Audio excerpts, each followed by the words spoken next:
Traffic jam জিনিসটা নিয়ে আমরা সবাই ভীষণ বিরক্ত হই।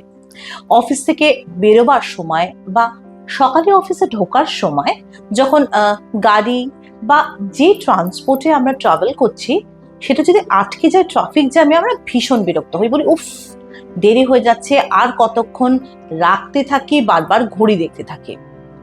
ট্রাফিক জ্যাম নিয়ে আজকে আমাদের গল্প।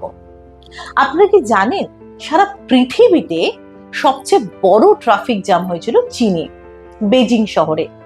সালটা 2010, দিনটা ছিল 14ই অগস্ট। ট্রাফিক জ্যাম হওয়ার মূলত কারণ হিসেবে ধরা হয় চীন এবং তিব্বত এক্সপ্রেসওয়েতে অনেকগুলি গাড়ি একসাথে প্রবেশ করে ফেলে, তার ফলস্বরূপ ট্রাফিক জ্যাম হয়। এত অব্দি তো ঠিক আছে, এবার ট্রাফিক জ্যামের ভয়াবহতাটা বলি। এই ট্রাফিক জ্যাম স্থায়ী হয়েছিল 12 দিন। এই জ্যামে আটকে ঠিক এই যানজটের মধ্যেই 30টা শিশুর জন্ম হয়েছিল, 18 জন মানুষের মৃত্যু হয়েছিল এবং 9টি খুনও হয়েছিল এই ট্রাফিক জ্যামের মধ্যে। ভাবুন তো ব্যাপারটা। আরো ভাবার বিষয় এটাই যে এত বড় ট্রাফিক জ্যামে গাড়ি তো মুভ করতো না।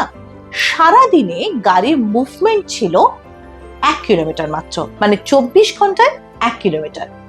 এবং বলা হয় এটি বিশ্বের সবচেয়ে দীর্ঘতম ট্রাফিক জ্যাম। সুতরাং এবার থেকে ট্রাফিক জ্যামে আটকালে এতটা বিরক্ত না হয় যদি এই কথাটা একটু ভাবেন, খুব কি ক্ষতি হয়ে যাবে?